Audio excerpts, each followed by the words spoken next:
اعوذ باللہ من الشیطان الرجیم بسم اللہ الرحمن الرحیم۔ خداوند عالم نے انسان کو بہت ساری نعمات عطا کی ہیں، اور اسی طرح اس دنیا میں خداوند عالم نے انسانوں سے امتحان لینے کے لیے بہت سارے بلائیں بھی نازل فرمائی ہیں۔ جب تک انسان ان نعمات کے بارے میں نہیں جانے گا تو وہ ان نعمتوں کی قدر بھی نہیں کرے گا، اور اسی طرح ان بلاؤں کے بارے میں علم نہ ہو تو ان بلاؤں سے محفوظ رہنے کے بارے میں بھی وہ نہیں سوچے گا۔ اسی لیے ہمیں سوچنا چاہیے کہ خداوند عالم نے ہمیں کتنی عظیم نعمات عطا کی ہیں، اور اسی طرح خداوند عالم ہماری کن بلاؤں کے ذریعے سے امتحان لے رہا ہے، اور ہمارے اوپر کون سی مصیبتیں آ چکی ہیں، اس کی طرف ہمیں تھوڑا سوچنا چاہیے، فرصت نکال کے تھوڑے اپنے بارے میں غور کرنا چاہیے، کیونکہ یہ دنیا دار امتحان ہے۔ یہاں پہ ہم امتحان دینے کے لیے آئے ہیں۔ اب جب امتحان میں مشغول ہیں تو دو چیزیں ہمارے پاس ہیں، یا نعمتیں ہیں یا مصیبتیں ہیں۔ مصیبتوں کو بھی ہمیں اچھی طریقے سے جاننا چاہیے اور نعمتوں کو بھی جاننا چاہیے، تاکہ ہم اچھی طریقے سے عمل کر سکیں۔ امیر المومنین علیہ السلام ان نعمتوں کی طرف بھی متوجہ کرا رہے ہیں، اور ان بلاؤں کی طرف، ان مصیبتوں کی طرف بھی متوجہ کرا رہے ہیں۔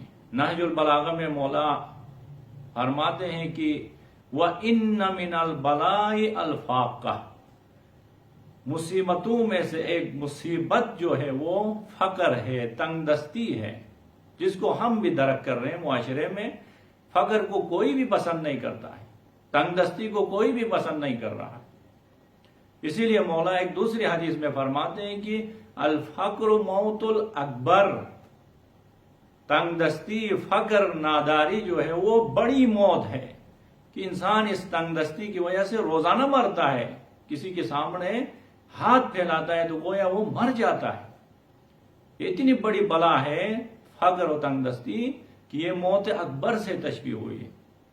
اور مولا فرماتے ہیں کہ وَإِنَّ مِنَ الْفَاقَةِ وَأَشَدُّ مِنَ الْفَاقَةِ مَرَضُ الْبَدَنِ، اور فقر و تنگ دستی سے بھی بڑی بلا جو ہے وہ بدن کی بیماری ہے۔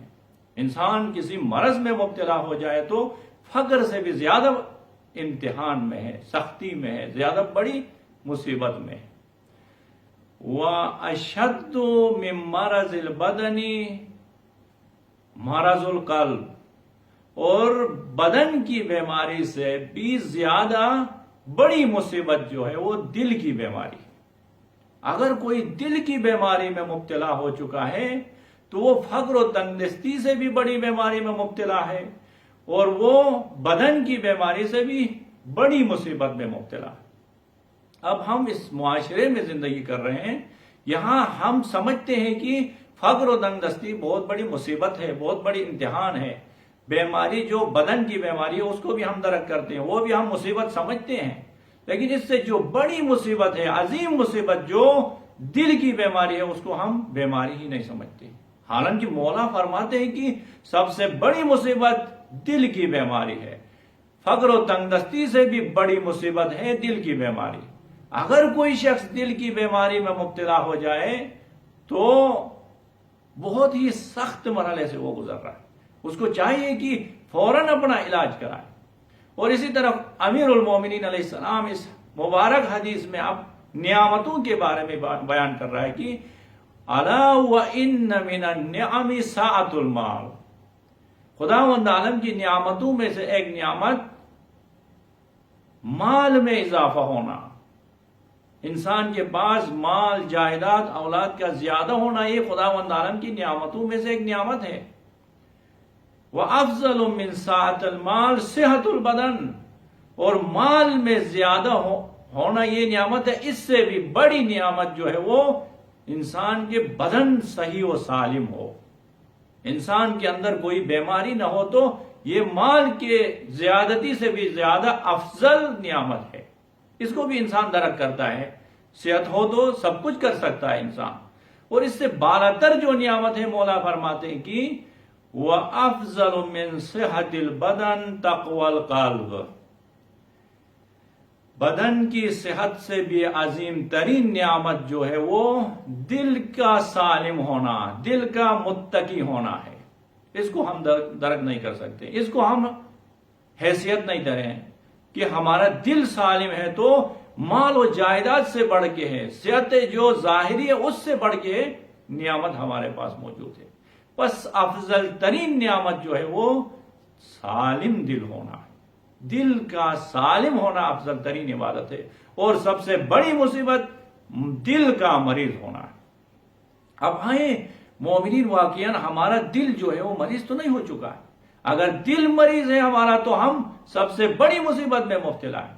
اگر ہمارا دل سالم ہے تو سب سے بڑی نعمت خدا نے ہمیں عطا کی ہے، ہم اس کی حفاظت کریں گے۔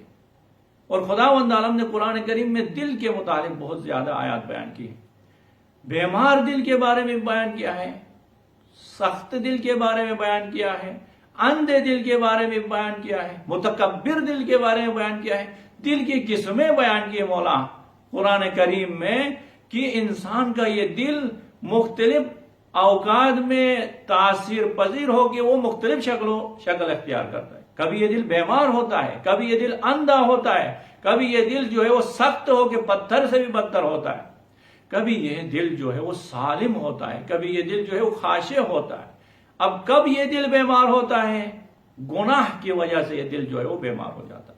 اور یاد رکھیں کہ خداوند عالم کی برکات کو حاصل کرنے کا جو ذریعہ اور منبع ہے یہ دل ہے۔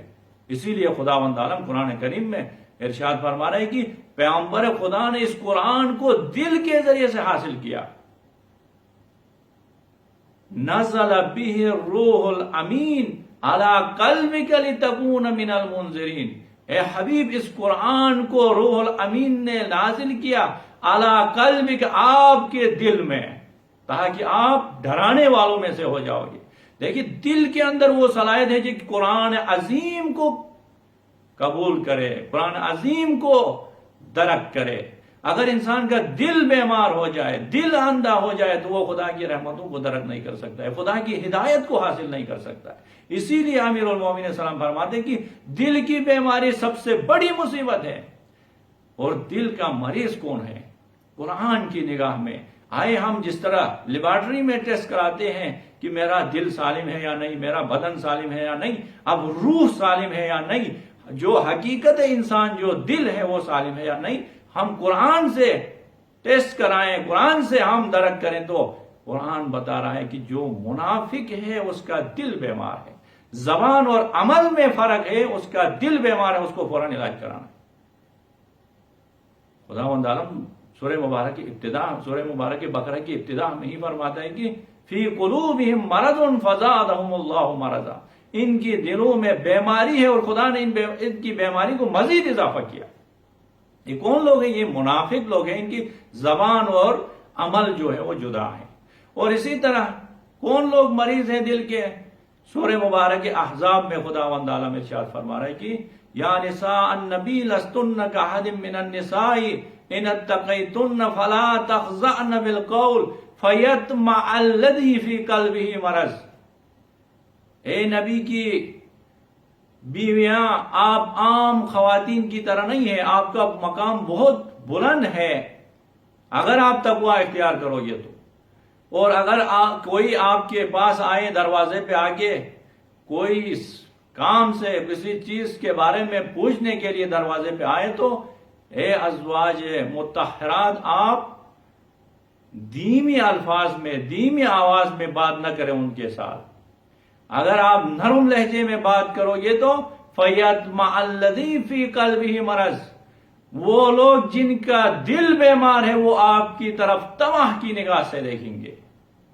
دیکھیں اب ہمیں قرآن سے علاج مل رہا ہے کہ اگر کسی شخص کا دل کسی کی ناموس کی طرف طمع کی نگاہ سے دیکھتا ہے، کسی شخص کی آنکھیں دوسرے کی ناموس کی طرف ہیں اور ہمیشہ وہ دوسرے کی ماؤں بہنوں کی طرف طمع کی نگاہ سے دیکھ رہا ہے تو اس کا دل مریض ہے، اور دل مریض ہے تو امیر المومنین علیہ السلام فرماتے ہیں کہ سب سے بڑی مصیبت میں وہ مبتلا ہے۔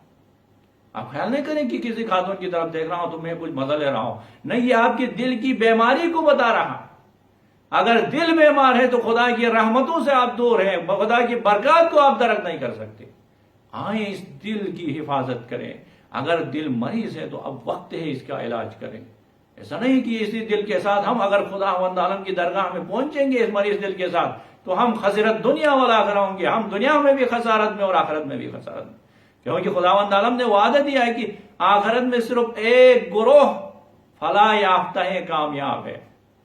سورہ مبارک شعراء میں خداوند عالم ارشاد فرما رہا ہے کہ یوم لا ينفع مال ولا بنون الا من اتى اللہ بقلب سلیم، قیامت کا دن ایسا ہے جس میں نہ مال فائدہ دے گا انسان کو، نہ اولاد فائدہ دے گی، وہاں پہ صرف وہ شخص فائدہ مند ہے جو الا من اتى اللہ بقلب سلیم، وہ صحیح اور سالم دل کے ساتھ خداوند عالم کی درگاہ میں پیش ہو چکا۔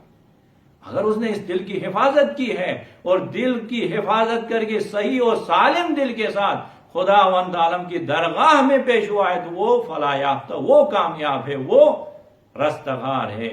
اگر خدا نخواستہ مریض دل کے ساتھ ہم پہنچ جائیں، بیمار دل کے ساتھ خدا کی درگاہ میں پہنچ جائیں گے تو ہماری آخرت بھی برباد ہوگی۔ بس دل کی حفاظت کرنا، اگر صحیح سالم دل ہے تو سب سے بڑی نعمت خدا نے ہمیں عطا کی ہے۔ اگر دل بیمار ہے تو ہم سب سے بڑی مصیبت میں ہیں۔ آئیں تھوڑا فرصت نکال کے سوچیں اس دل کے بارے میں کہ آیا ہمارا دل جو ہے وہ خدا نخواستہ مریض تو نہیں ہو چکا؟